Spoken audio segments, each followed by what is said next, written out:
मेरे प्रिय दोस्तों, आज हम आपको ईश्वर के महत्व के बारे में बताएंगे कि आखिर क्यों ईश्वर हमारे जीवन में जरूरी है और हमें क्यों ईश्वर के योजनाओं पर भरोसा रखना चाहिए। मेरे दोस्तों, जिन लोगों को भी लगता है अब हमारे जीवन में कुछ बेहतर नहीं हो सकता, वो लोग इस वीडियो को जरूर देखें। ईश्वर एक अनवरत बहने वाली धारा है। ईश्वर प्रकृति का दूसरा नाम है। ईश्वर अविनाशी, अविकारी, परम सत्य है। ईश्वर का ना कोई रंग है, ना कोई रूप है। इसको ना हम देख सकते हैं, ना छू सकते हैं, केवल महसूस कर सकते हैं। मनुष्य जीवन का मूल आधार आत्मा है और ईश्वर परम आत्मा यानी परमात्मा। ये सभी बातें हमारे धर्मगुरु, हमारे बुजुर्ग, हमारी धार्मिक पुस्तकें विस्तार से और तरह तरह के विश्लेषणों से बताती है। ईश्वर को जानने के लिए आध्यात्मिक गुरु के मार्गदर्शन की आवश्यकता होती है। एक गुरु ही है जो ईश्वर का बोध करा सकता है, उससे रूबरू करा सकता है। ईश्वर के बारे में हम इतनी ही कह सकते हैं कि कोई शक्ति है जो इस दुनिया को, इस ब्रह्मांड को चला रही है, इसका संतुलन बना रही है और शायद इसी शक्ति का नाम ईश्वर है। मनुष्य जीवन में ईश्वर का महत्व मनुष्य के पैदा होने के साथ ही शुरू हो जाता है, बल्कि पैदा होने के पहले ही शुरू हो जाता है। ये मनुष्य को जन्मजात ईश्वर का मिला वरदान ही है। ये कुदरत की ही व्यवस्था है कि माँ के गर्भ में ही भ्रूण का विकास होता है। एक कोशीय भ्रूण से मनुष्य शरीर के सारे अंग बनते हैं। हृदय में धड़कन पैदा होती है, शिराओं में रक्त बहता है। बच्चे के पैदा होते ही उसके सांस की जरूरत कुदरत की वायु ही पूरा करती है। भ्रूण से शिशु, शिशु से बालक, तरुण, युवावस्था तक विकास होता है। फिर अधेड़ उम्र, बुढ़ापा और अंत में मृत्यु। ये प्रकृति का नियम है, इस पर हमारा अंकुश नहीं। ये व्यवस्था अनवरत चलती रहती है।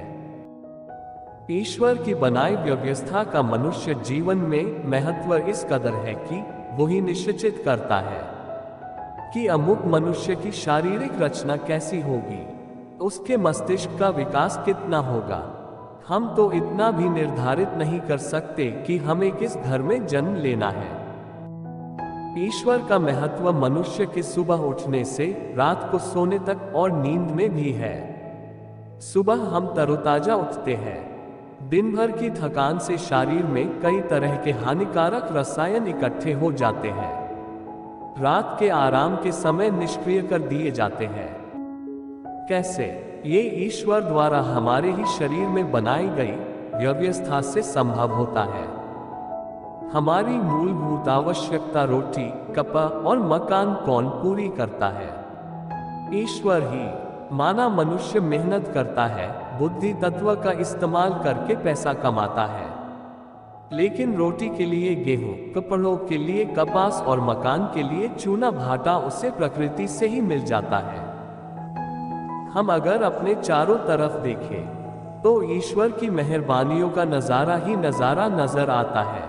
चांद, तारे, सूरज, आकाश, पृथ्वी, नक्षत्र, ग्रह, उपग्रह, समुंदर, नदियां, पर्वत, जंगल, ऋतुएं, इन सब का मनुष्य के रोजमर्रा के जीवन से बहुत गहरा संबंध है। इन सब का नियमता कौन है? शायद ईश्वर ही। हम सोचते हैं मनुष्य ने बहुत तरक्की कर ली है, बड़ी बड़ी खोजें की है, हवाई जहाज बनाया, रेल, टीवी, फ्रिज, नई नई मशीनें बना ली है, कंप्यूटर बनाया, चांद तक गए, जीनोम तैयार कर लिए, बड़ी बड़ी बीमारियों का इलाज ढूंढ लिया। लेकिन गहराई से सोचे तो जो खोजें हमने की है वे मात्र खोज है। प्रकृति में वो पहले ही मौजूद थी। हमारे आविष्कार उसकी सृष्टि के सामने तुच्छ है। खुद मनुष्य ईश्वर का बनाया एक सुपर कंप्यूटर है। ईश्वर का मनुष्य जीवन में महत्व इस कदर है कि उसके बिना एक क्षण भी जिंदा रहना असंभव है। मुर्दा और जिंदा मनुष्य में क्या भेद है? मुर्दे में सभी तत्व आँख, नाक, कान, हृदय, फेफड़े होते हैं। फिर भी वो किसी भी काम नहीं, क्योंकि उसमें ईश्वर का अंश आत्मा नहीं है, जो जीवन का मूल तत्व है। अंत में हम केवल इतना ही कह सकते हैं कि मनुष्य के जीवन में हर एक पल ईश्वर की जरूरत है। पैदा होने से मृत्यु तक, सुबह उठने से रात सोने तक ईश्वर की व्यवस्था हमारी मदद करती है। हमारी जरूरतें रोटी, कपड़ा और मकान ईश्वर ही पूरी करता है। हमें अपने चारों तरफ केवल ईश्वर की सत्ता ही नजर आती है। ईश्वर के महत्व को कहां तक बखान किया जाए, ये हमारे वश में नहीं है। हम तो केवल इतना कह सकते हैं कि उसकी इच्छा के बिना पत्ता भी नहीं हिल सकता है। भगवान एक प्यारे माता पिता की तरह हैं जो हमें अच्छे विकल्प चुनने के लिए मार्गदर्शन करते हैं, और जब हम गलतियां करते हैं तो हमारी मदद करते हैं। कई बार हमने ऐसे काम किए हैं जो हमें नहीं करने चाहिए, लेकिन जब हमें अपनी गलतियों का एहसास हुआ और माफी मांगी तो भगवान ने हमें एक नई शुरुआत दी। लेकिन याद रखें, ये सोचकर कि भगवान हमेशा माफ कर देंगे, वही गलतियां करते रहना ठीक नहीं है। गलतियां दोहराने से परेशानी हो सकती है, इसलिए हमेशा प्रार्थना करें और भगवान की योजना का पालन करें। प्रार्थना हमें ईश्वर के करीब रखती है और चीजों को हमारे बीच आने से रोकती है। यदि आप ईश्वर में विश्वास रखते हैं तो हर हर महादेव टाइप करें। यदि आप चमत्कार देखना चाहते हैं तो गीता पढ़ते रहें और ये 5 बातें याद रखें। 1. ईश्वर के साथ हम कुछ भी कर सकते हैं। 2. ईश्वर हमें साहस देता है, डर नहीं। 3. भगवान पर भरोसा रखें, सिर्फ खुद पर नहीं। 4. मजबूत और बहादुर बनो, भगवान तुम्हारे साथ है। 5. कल की चिंता मत करो, आज पर ध्यान दें। कभी कभी हमें ऐसा महसूस होता है कि हमारे सपनों में काफी समय लग रहा है, लेकिन हार मत मानो। खुद पर और अपने सपनों पर विश्वास रखें। भले ही ऐसा लगे कि किसी का ध्यान नहीं जाता, भगवान आपके प्रयासों को देखता है।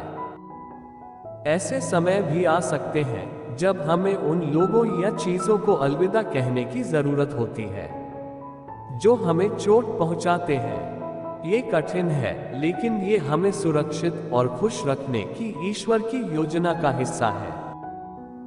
यदि आप भगवान में विश्वास करते हैं तो इस चैनल को सब्सक्राइब करें। याद रखें, भगवान के पास आपके लिए एक योजना है और वह आपकी जरूरतें पूरी करेगा। पहले ईश्वर की खोज करो और विश्वास रखो। आपका असली मूल्य सामान के बारे में नहीं है, ये ईश्वर के साथ आपके संबंध के बारे में है। और आभारी होना मत भूलना। जब जीवन कठिन हो तब भी आभारी होना खुशी ला सकता है। उन सभी अच्छी चीजों के बारे में सोचें जो भगवान ने आपको दी है। यदि आप भगवान में विश्वास करते हैं तो इस संदेश को लाइक और शेयर करें। प्रत्येक सुबह हमें ईश्वर के साथ स्वच्छ होकर आने की आवश्यकता है। यदि हमारे और ईश्वर के बीच कुछ है तो जब हम प्रार्थना करने और उनकी उपस्थिति में आने का प्रयास करते हैं, तो ये हमें तब तक परेशान करेगा जब तक हम इसके साथ ईमानदारी से निपट नहीं लेते। ईश्वर चाहता है कि हम अपनी गलती स्वीकार करें। पिछले कुछ वर्षों में मैंने अन्य लोगों के साथ व्यवहार करने के मंत्रालय में और अपने स्वयं के शरीर के साथ व्यवहार करते हुए पाया है कि हम वास्तव में गलत काम का सामना करना पसंद नहीं करते हैं, जैसा कि हमें करना चाहिए। हमेशा हर जगह ईश्वर मौजूद है और वह हमेशा हर किसी के लिए खुद को खोजना चाहता है। इससे कोई फर्क नहीं पड़ता कि अतीत में आपके साथ क्या हुआ है या इस समय आपके जीवन में क्या चल रहा है। अगर आप भगवान में विश्वास के साथ चलेंगे तो इसमें आपको आश्चर्यजनक रूप से अच्छा भविष्य पाने से रोकने की कोई शक्ति नहीं है। भगवान आपसे प्यार करता है। वह चाहता है आपको पाप पर विजय के साथ जीना है, ताकि आप आज अपने जीवन के लिए उसके वादों को प्राप्त कर सकें। जब हम गंभीर चुनौतियों का सामना करते हैं तो कभी कभी हमें प्रभु पर भरोसा करना मुश्किल लगता है, लेकिन उस पर भरोसा करने से हमें वह आशा मिलती है जिसकी हमें अपनी चुनौतियों का सामना करने के लिए आवश्यकता होती है। अच्छी खबर यह है कि ईश्वर आपको दुनिया की स्थापना से पहले से जानता था और उसने आपको बुद्धिमान विकल्प चुनने में मदद करने के लिए पवित्र आत्मा भेजा था, जो प्रचुर जीवन से भी अधिक की ओर ले जाता है। हमें भगवान को खोजने की जरूरत है और वह शोर और बेचैनी में नहीं पाया जा सकता।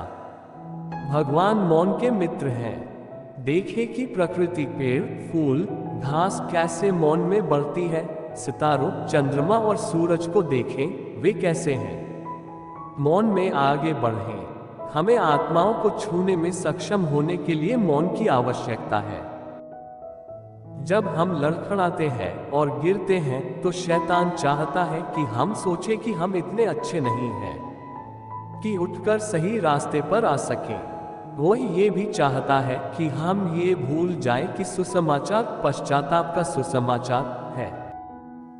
यह मार्ग आपके स्वर्गीय पिता द्वारा डिजाइन किया गया था ताकि आप उन अच्छे कार्यों को कर सकें जो भगवान ने आपके लिए पहले से योजना बनाई थी, जो उसने समय से पहले तैयार किए थे ताकि आपको उन पर चलना चाहिए। उससे अपने वचन में अपने कदमों को क्रमबद्ध करने के लिए कहें, क्योंकि उसका वचन आपके पैरों के लिए दीपक और आपके मार्ग के लिए पर्याप्त है। मुझे आशा है कि मैं आपको ईश्वर का महत्व समझाने में सफल हुआ हूं और आप समझ गए होंगे कि भगवान हमारे जीवन में क्यों महत्वपूर्ण है। यदि आप ईश्वर में विश्वास रखते हैं तो ओम नमः शिवाय टाइप करें।